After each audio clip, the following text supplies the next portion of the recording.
Okay, so it's the morning and yesterday was a very, very intense but brilliant day at the Endometriosis Research Now conference hosted by Endo UK in London. So we're quite pleased because we got a little bit of a holiday out of it and it was a fantastic day, sort of sharing experiences and, you know, learning what is actually going on in this field. We were there from about 9:30 in the morning till 4:30 in the afternoon, so it was very full on. And you know, I went with my mum, and neither of us are medically minded. We have only got our experience of endo through, you know, a little bit of digging, a little bit of talking, and my experience. So we don't really have the background to take this information in, but you know what? It doesn't matter. It was wonderful to be there and see what is going on in real time in the UK, across the globe, to help people with this condition. Hey guys, it is 9 o'clock in the morning. Oh, well, just about. And we are headed for Endometriosis UK Endo Now conference in London. So excited to be here, by the way. And I brought my wee mum along so you can see Jane a bit later. Very exciting. But I thought I'd just show you what I'm wearing. My little hairband is Topshop. The scarf is Urban Outfitters. My All Saints leather jacket with, of course, the famous Endo elephant in the womb, which I adore, and it's actually a brilliant conversation starter. It gets people talking about endometriosis even when you don't really want to. And the skirt is that classic little Topshop number that I have been loving, all the pink, right down to my wee Doc Martens on the bottom. Please excuse all the mess in the room.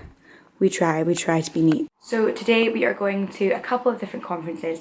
We are going, well, one conference, but 2 panels we're going to. There was an option of 4 different ones. One about ongoing research, someone else, which I'll tell you later, and one about pain management and fertility. These are the ones that we're going to, purely because you have to pick 2, and those are my most pressing concerns. I really want to know what options are out there for me and for the rest of us in terms of fertility. If that's something you want, if it's on your agenda at all, then that's what I'm going for. And also pain, because that's what affects me every day with this condition. So we are going to see if they can suggest anything or give me any faith about things that might be on the horizon.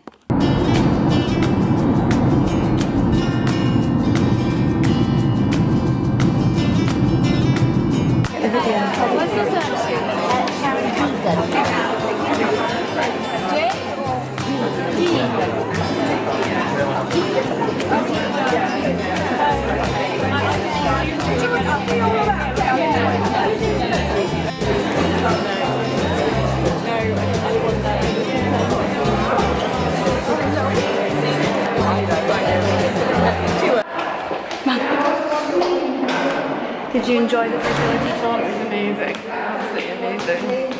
How are you feeling? Oh, a bit overwhelmed actually.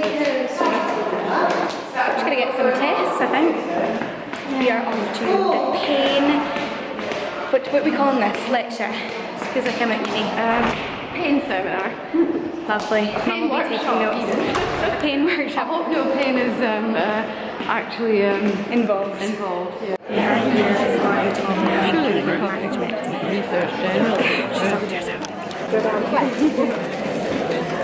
And to Kay's point, Just in the bathroom.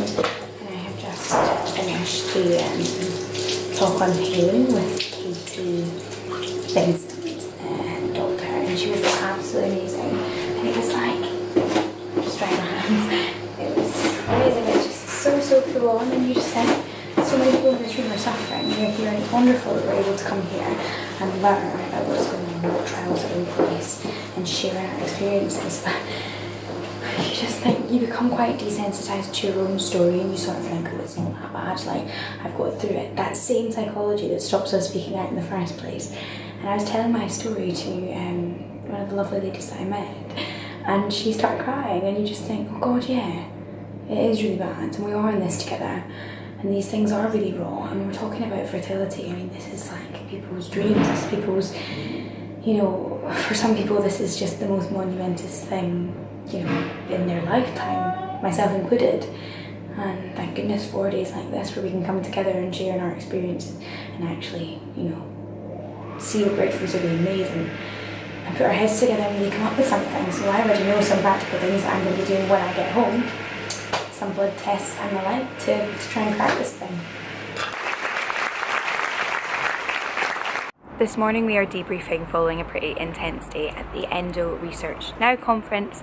I made a heck of a lot of notes that I'm just sort of thinking now, I don't even know where to begin. I think you kind of had to feel what was going on in the room, and it's like anything with these things. The research, it's incredible to have this knowledge and understanding, but most of the magic goes on when it's just the women and people going through this, partners, parents, friends, talking, sharing their stories, and really getting to the bottom of where we stand, what we're doing, and how we're fighting our individual battles. I mentioned this a wee bit yesterday, but we went to two of the presentations. One was about pain and one was about fertility, and then there was a big group presentation on endo and genetics, which was really interesting, and just kind of the genealogy of the thing, where it's in our DNA, how it comes to be. And honestly, so if you live in Scotland, I got like, I think I got like a B in one biology, like into, but anyway, I'm crap. So it kind of all went a little bit over my head, the medical jargon, but what I did realise is that there are testings all the time. There are things happening in Edinburgh, Oxford, the States, all around the globe, and people are making a conscious effort to get to the point where we are on a level with breast cancer in terms of research, where we kind of have that, you know, deeper understanding that we've been striving for. And there are things ongoing. I'm on the roof and it's like, ongoing that are happening. And so hopefully we'll start to reap some benefits from that soon. Right, so realistically, we were at this conference from, 9:30 till like 4:30. So there's no way that I'm going to be able to explain everything. And also, I am not medical, so everything that I took in was just as a patient trying to absorb it all. And some of it was actually quite overwhelming. For example, the fertility sort of segment was, you know, there were tears. It was quite an emotional day. So excuse me if I ramble slightly, but I'm gonna try and look at some of the notes that I've made and kind of reverb as much as possible. So things I found quite interesting were that they were looking into the sort of root causes of endo, which obviously we all know there is no definite answer here, but things like lower birth weight and premature babies were indicators that those premature babies, those tiny teeny babies that were born, were actually on a higher risk of having endo later in life. Also, early menstruation, so people who started their periods a little bit earlier, and bizarre things like, this is like, you know, 0.1% evidence that this is the thing, but they did mention it. People with fair hair, ginger hair, freckles. Really interesting, you know, what they said, and I wonder, I'm going to try and find a link so I can put that out there, the things that they actually published there, and put on that slide, because it was, you know, bizarre. And I'm not clutching at straws saying that everyone that was premature and has red hair is going to have endo, but it was really interesting to see, you know, what they were coming across in research. Also, they were doing some research into identical twins to kind of follow that and see how the changes, you know, kind of operate, you know, as these individuals grow up through life. So really, really interesting. There's a couple of long-term studies, a nurse's study and another one that's across the states that they've been following for almost 30 years, which is phenomenal, because, you know, to see that progression and to see how different factors like the environment and change in setting and change in people's lifestyle kind of, you know, if they have an impact on the spread of their endometriosis. So really interesting stuff happening. And one person commented actually yesterday saying nothing happens in the US, but a lot's happening in the States. Really, really, truly a lot is happening in Australia, the States, you know, here in the UK, in Oxford and in Edinburgh. So as someone there from Scotland, I was a little bit proud when I saw that Scotland was mentioned twice on the list of kind of people doing really exciting stuff right now. Also then, so in the fertility one, excuse me, I was a little bit, you know, emotional. But they did talk about this thing called an AMH blood test, which I was quite shocked because no one had really ever offered this to me. And a couple of the girls that were in the forum there, it basically became very much a Q&A. I think he abandoned the slides, you know, 2 seconds in because we were all so vocal and had so many questions. And these girls were diagnosed 14 and 16, so really, really young. And we're told, oh, we're not going to entertain fertility questions right now because you're so young, which I do arguably actually get, because, you know, you're 14. For goodness sake, you know, just focus on getting better.